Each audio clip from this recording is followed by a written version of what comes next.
warahmatullahi wabarakatuh. Waalaikumsalam warahmatullahi wabarakatuh. Salam sejahtera untuk kita semua. Perkenalkan, kami dari kelompok 5. Nama saya Elvina, di sebelah kanan saya Nuri Sarif, dan di sebelah kiri saya Aris Jaya. ya, kami bertiga ini adalah mahasiswa program Pasca Sarjana Universitas Halu Oleo Kendari, jurusan Ilmu Manajemen. Jadi kami akan memberikan penjelasan tentang analisis klaster mata kuliah analisis multivariat di bawah bimbingan Bapak Profesor Dr. Sujono SE MSc. Selamat menyaksikan.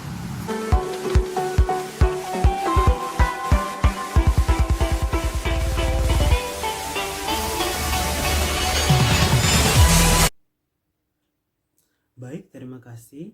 Di sini saya akan menjelaskan mengenai analisis klaster. Sebelum kita membahas lebih jauh mengenai analisis klaster, terlebih dahulu kita harus mengetahui apa analisis klaster. Analisis klaster adalah sekelompok teknik multivariat yang memiliki tujuan utama, yaitu untuk mengelompokkan objek-objek berdasarkan pada kepribadian dan ciri-ciri pribadi lainnya hingga analisis segmentasi pasar atau pengelompokan pasar pada karakteristik yang mereka miliki. Analisis klaster terkadang juga disebut sebagai analisis key. Mengapa demikian? Karena analisis klaster terkadang merujuk pada metode pengelompokan subjek, misalnya individu atau objek, bukan pada variabel. Selanjutnya yaitu peranan umum yang dimainkan analisis klaster dalam pengembangan konseptual.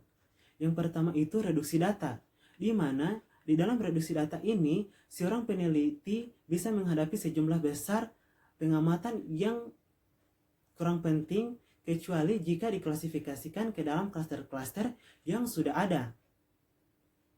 Dan pada poin kedua yaitu penghasilan hipotesis, di mana di dalam penghasilan hipotesis ini analisis klaster berguna ketika seorang peneliti yang ingin mengembangkan hasil hipotesisnya terkait dengan sifat data atau untuk menguji hipotesis yang dinyatakan sebelumnya.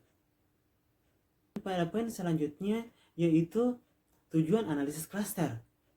Tujuan analisis klaster di sini adalah untuk menetapkan struktur data dengan menempatkan pengamatan yang paling sama dalam klaster atau untuk pengelompokan subjek atas dasar karakteristik yang dimiliki.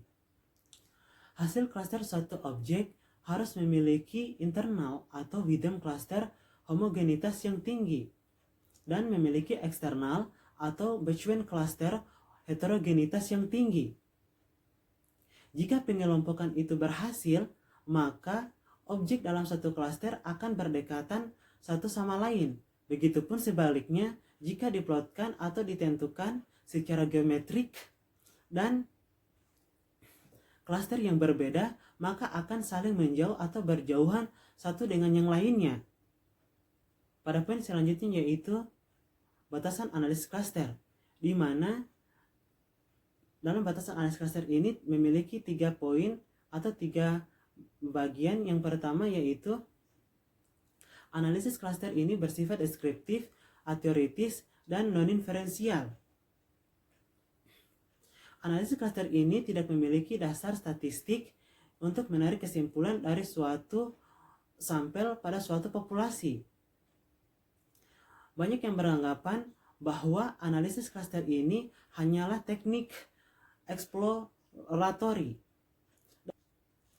Analisis klaster mengelompokkan objek terdiri dari responden, produk, dan entitas lainnya sehingga masing-masing objek memiliki atau mempunyai kemiripan dengan yang lainnya dalam satu klaster. Pada poin kedua, analisis mengklasterkan selalu menciptakan klaster tanpa melihat atau memperhatikan eksistensi secara aktual dari struktur tertentu dalam data. Ketika menggunakan analisis klaster, seorang peneliti membuat suatu asumsi tentang beberapa struktur dalam objek. Dan pada poin ketiga, solusi klaster tidak bisa dihasilkan karena dia semata tergantung pada variabel yang digunakan sebagai dasar untuk ukuran kesamaan. Dan pada poin selanjutnya yaitu manfaat analisis klaster. Manfaat analisis klaster adalah mengidentifikasi pola dan tren tersembunyi dalam data, mengelompokkan objek serupa secara objektif, dan menemukan kesamaan dan perbedaan yang dapat digunakan untuk pengambilan keputusan yang lebih baik. Hal ini dapat membantu untuk memahami struktur data yang kompleks, baik untuk tujuan penelitian maupun untuk strategi bisnis seperti penargetan pasar yang efektif dan personalisasi produk atau layanan. Dan pada poin yang terakhir, untuk mengidentifikasi masalah penelitian yang dapat dipecahkan oleh analisis klaster, yaitu kita perlu mencari kondisi di mana tujuannya adalah mengelompokkan objek yang serupa atau mengembangkan pola yang tersembunyi di dalamnya. Mungkin itu saja yang dapat saya sampaikan mengenai analisis klaster. Selanjutnya akan dilanjutkan oleh Pak Aris. Baik, terima kasih. Saya akan melanjutkan materi mengenai analisis klaster. Tujuan utama analisis klaster menentukan struktur data dengan cara meletakkan observasi yang mirip ke dalam satu kelompok. Dasar pengelompokan: korelasi antar objek, proximity, mengukur jarak atau kelompok. Bagaimana kesamaan diukur? Kesamaan diukur dengan korelasi, tapi tidak bisa mengukur jarak. Euclidean distance, yaitu jarak geometris antar dua objek. Euclidean kecil, maka semakin mirip suatu kasus atau objek. Euclidean dipengaruhi sample size, atasi dengan standarisasi skor. Next. Analisis klaster sebenarnya mirip dengan analisis faktor, yaitu keduanya menilai suatu struktur. Bedanya, analisis klaster menganalisis objek, sedangkan analisis faktor menganalisis mengelompokkan variabel. Analisis klaster dapat digunakan untuk berbagai situasi.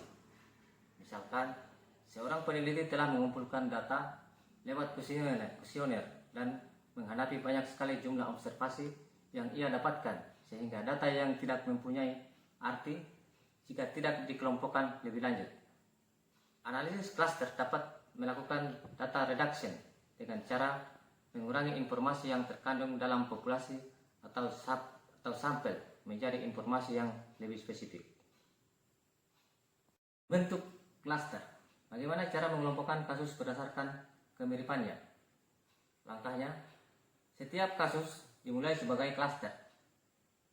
Tentukan dua kasus atau klaster yang paling mirip, misal A dan B, dengan melihat kemiripan koefisien antar dua pasang kasus. Korelasi atau Euclidean distance, kasus atau klaster yang memiliki kemiripan tertinggi dikelompokkan untuk membentuk klaster yang lebih besar. Kasus atau klaster berikutnya, C digabungkan dengan klaster besar A dan B, adalah kasus yang mempunyai koefisien kemiripan tertinggi terhadap A dan B. Kasus berikutnya digabungkan dengan klaster besar adalah kasus yang mempunyai koefisien kemiripan tertinggi terhadap A dan B atau C dan seterusnya. Mungkin itu saja materi yang dapat saya sampaikan dan selanjutnya akan disampaikan oleh Ibu Elvina. Terima kasih. Baiklah, saya akan melanjutkan penjelasan dari rekan saya sebelumnya tentang teknik analisis klaster. Ya, sekarang saya akan menjelaskan bagaimana perbedaan teknik-teknik pengklasteran dengan cara hierarkis dan non-hierarkis, serta bagaimana menginterpretasi hasil analisis klaster tersebut. Baik, Baiklah, saya mulai dengan pengklasteran dengan cara hierarkis. Jadi pengertian pengklasteran dengan cara hierarkis itu adalah menggabungkan dua objek atau lebih yang memiliki kemiripan paling dekat. Kemudian dilanjutkan dengan objek-objek lain yang berbeda. Jadi di akhirnya nanti akan terlihat berupa pohon hierarkis yang akan menggambarkan objek-objek yang sama atau objek-objek yang terlihat berbeda. Dalam pengklasteran secara hierarkis ada dua prosedur yang bisa dilakukan, yaitu dengan metode aglomeratif. Dua klaster yang paling sama pada suatu waktu, maka hanya akan tersisa satu klaster tunggal. Kemudian dibagi pertama ke dalam dua klaster, 3 klaster atau 4 klaster, sampai semua klaster beranggotakan satu tunggal. Jadi untuk memahami bagaimana prosedur metode pengklasteran hierarkis bekerja, kita akan menguji bentuk yang paling umum, yaitu metode aglomeratif yang mengikuti suatu proses yang sederhana dan berulang. Jadi yang pertama itu prosedurnya adalah mulai dengan mengamati semua kelompok mereka sendiri. Misalnya setiap pengamatan membentuk satu klaster beranggota tunggal, sehingga jumlah tidak sama dengan jumlah pengamatan. Kemudian yang kedua, gunakan ukuran kesamaan. Kemudian gabung dua klaster yang paling mirip ke dalam suatu klaster baru. Nah, kemudian yang tahapan ketiga, ulangi proses pengklasteran itu kembali. Gunakan ukuran kesamaan untuk menggabung dua klaster yang paling mirip ke dalam satu klaster baru. Kemudian yang tahap yang keempat, lanjutkan proses itu pada setiap tahap gabung dua klaster yang paling mirip atau sama ke dalam satu klaster baru. Ulang proses sebanyak n-1 sampai semua pengamatan terdapat dalam suatu algoritma pengklasteran. Dalam suatu prosedur hierarkis menentukan bagaimana kesamaan itu ditentukan antara klaster yang beranggotakan banyak dalam suatu pengklasteran. Jadi bagaimana kita mampu mengukur kesamaan antara klaster ketika satu atau dua klaster memiliki anggota yang banyak. Di antaranya ada 5 pendekatan yang sering digunakan. Yang paling populer yaitu yang pertama ada hubungan tunggal, kemudian yang kedua itu ada hubungan lengkap, yang ketiga adalah hubungan rata-rata, dan kemudian yang keempat itu adalah metode sentroid, dan yang kelima adalah metode Watt. Jadi pendekatan metode pengklasteran yang pertama yaitu hubungan tunggal. Jadi hubungan tunggal atau dikenal juga dengan metode tetangga terdekat. Jadi di mana kita menentukan kesamaan antara klaster sebagai jarak yang paling dekat atau objek tertentu dalam suatu klaster terhadap objek tertentu di klaster lain. Ya, kemudian yang pendekatan kedua yaitu hubungan lengkap, di mana metode hubungan lengkap juga dikenal sebagai metode tetangga terjauh. Jadi sama dengan pendekatan metode hubungan tunggal tadi, namun di hubungan lengkap ini berdasarkan hubungan jarak klaster yang paling berjarak maksimum.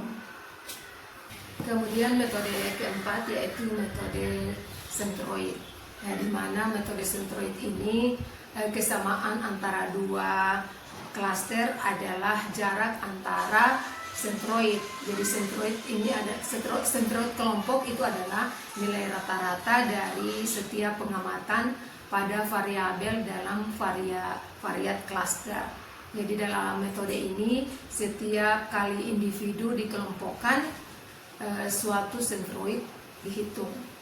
Kemudian metode yang kelima itu adalah metode Watt, di mana metode Watt ini berbeda dari metode-metode sebelumnya dalam hal bahwa kesamaan antara dua klaster bukanlah suatu ukuran tunggal ya, dari kesamaan, namun lebih kepada jumlah kuadrat dalam klaster yang dihitung dari seluruh variabel.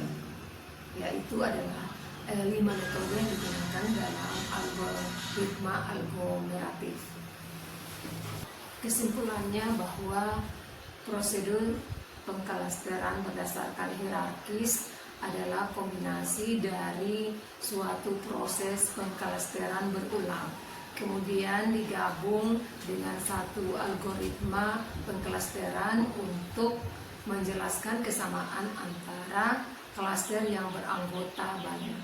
Jadi proses penciptaan klaster ini menghasilkan suatu diagram pohon yang mempresentasikan kombinasi bagian klaster untuk membentuk suatu kisaran lengkap dari solusi klaster tersebut.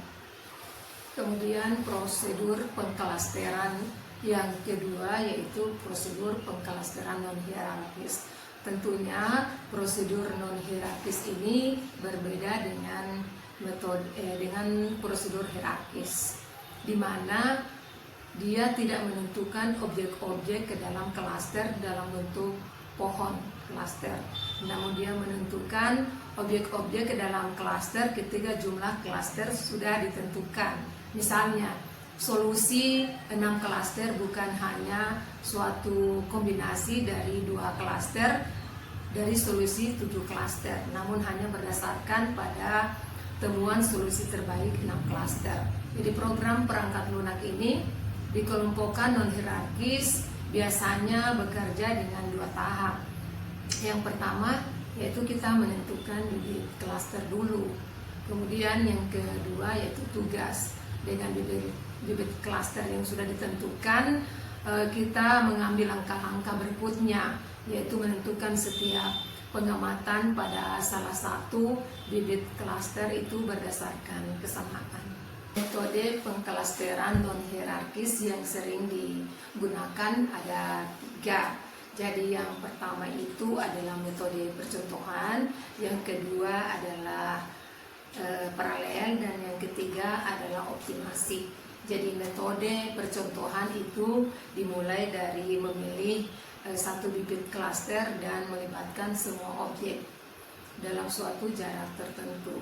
Kemudian yang kedua yaitu metode paralel, di mana metode ini mempertimbangkan seluruh bibit klaster secara terus-menerus, kemudian menentukan pengamatan dalam jarak terhadap bibit yang paling terdekat. Nah, itulah kedua prosedur dari analisis klaster. Yang pertama tadi yaitu prosedur hierarkis, dan yang kedua adalah prosedur non-hierarkis. Nah, dari sini muncul beberapa pertanyaan. Salah satunya, apakah metode hierarkis dan non-hierarkis ini yang akan digunakan dalam penelitian? Tentu jawabannya tidak. Yang alasan pertama yaitu masalah penelitian ini di satu sisi kita mengusulkan metode lain, di satu sisi juga ada metode yang harus kita gunakan. Kemudian alasan yang kedua, apa yang kita pelajari dengan aplikasi berlanjut pada konteks tertentu. Jadi mungkin saja mengusulkan suatu metode di atas yang lain, kemudian ada yang lebih cocok untuk konteks tersebut. Jadi kita bisa menguji kelebihan dan kelemahan dari setiap metode ini, yaitu metode hierarkis dan non-hierarkis, untuk menentukan mana yang paling layak untuk suatu settingan penelitian yang unik. Jadi dari penjelasan tentang prosedur pengklasteran dengan secara hierarkis dan non-hierarkis, kesimpulan yang kita ambil yaitu perbedaan antara prosedur hierarkis dan non-hierarkis adalah pada prosedur hierarkis pengelompokan terlebih dahulu terhadap objek atau variabel yang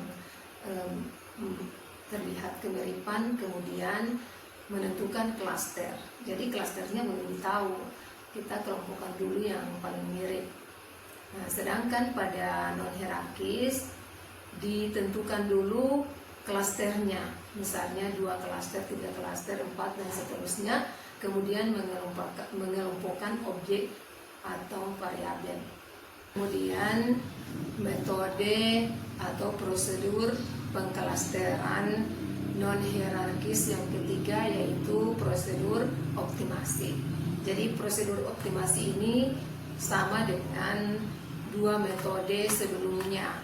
Yang membedakan di prosedur optimasi ini memungkinkan spesifikasi pengamatan terhadap suatu bibit terhadap yang lain yang pada awalnya berhubungan. Jadi pada prosedur optimasi ini memungkinkan respesifikasi pengamatan berdasarkan pada tujuan penciptaan klaster yang paling berbeda.